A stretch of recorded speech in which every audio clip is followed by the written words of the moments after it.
Hey viewers, if you would like to get too soon trending news videos, please subscribe to our channel, Daily Bulletin News, and stay with us.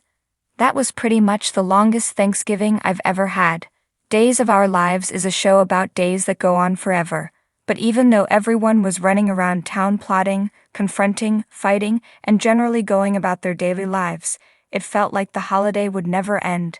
By Friday at least, a new day had arrived, along with some noticeable wrinkles for Sloan, Dmitri, and Konstantin. Round 3 of DNA, it has been difficult for Nicole to watch as everyone around her treats her like a crazy mother, even though we all know that Nicole is convinced Sloan stole her child. It has been difficult to witness, in the best possible way, the looks of sympathy as everyone in her life brushes off her emotions. She feels like she's finally getting people to listen to her, so she's thrilled to take the DNA test. But it's heartbreaking that they're all just trying to get her to shut up. Ariane Zucker is still doing incredible work on this. Round 3 of DNA, it has been difficult for Nicole to watch as everyone around her treats her like a crazy mother, even though we all know that Nicole is convinced Sloan stole her child. It has been difficult to witness, in the best possible way, the looks of sympathy as everyone in her life brushes off her emotions. Now that she's convinced that she's finally getting people to listen to her, she's thrilled to take the DNA test. It's heartbreaking that all they're really trying to do is get her to stop talking.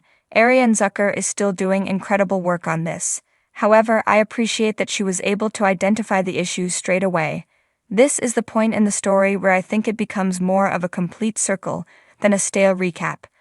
While I understand that not everyone is in agreement, Sami should have known better than to let Nicole get away with doing this to her. It interacts and plays with the past. Furthermore, Holly was a fantastic character choice to come up with the idea.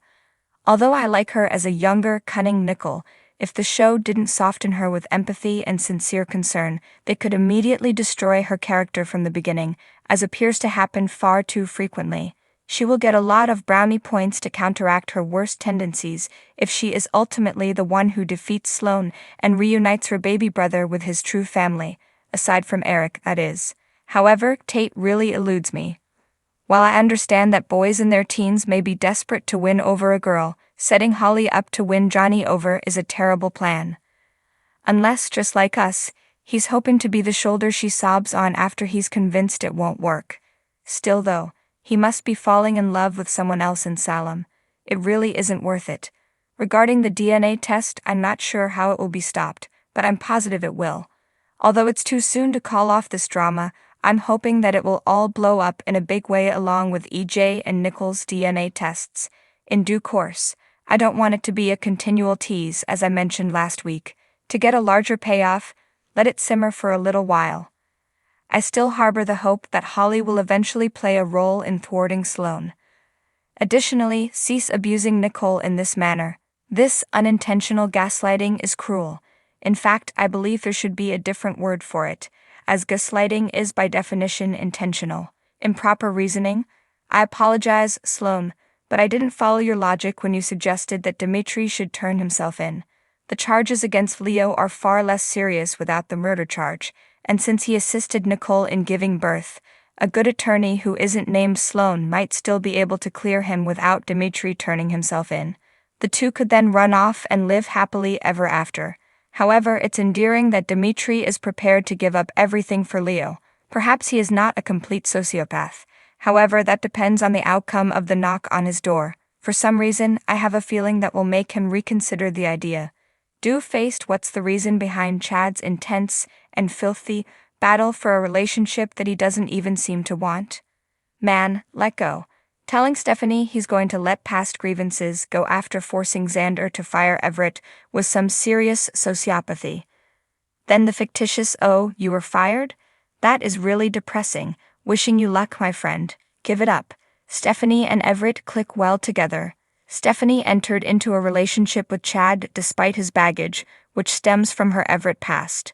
I questioned whether Xander purposefully put Chad in a bad position by telling Everett that Gwen came up with the idea, giving him the opportunity to confront Gwen and potentially learning the truth about what actually transpired. However, after giving it some more thought, I don't think she will. After lionizing Leo, She was glad to see Everett canned, so she sold Chad her half of the paper. Why then would she not support Chad? Forget about Everett. Speaking of Leo, there was a discussion in the soaps.com offices regarding the merits of Stephanie's public relations approach in elevating him to the status of a folk hero versus being irritating. In particular, the bit where Nicole claims she would have given birth on her own had it not been for Leo and Dimitri, even though she wouldn't have given birth if they hadn't collided with her. Realizing the light, is Maggie becoming less intelligent, or is she simply more susceptible? I've watched people argue this, and my preference is more for vulnerable. After her second husband, whom she loved dearly, was recently buried, Konstantin has taken advantage of her grief. The good news is that, although still restrained by her generosity in offering to settle his debt, we witnessed her edge return with a vengeance when she cast Konstantin aside following his false mafia story.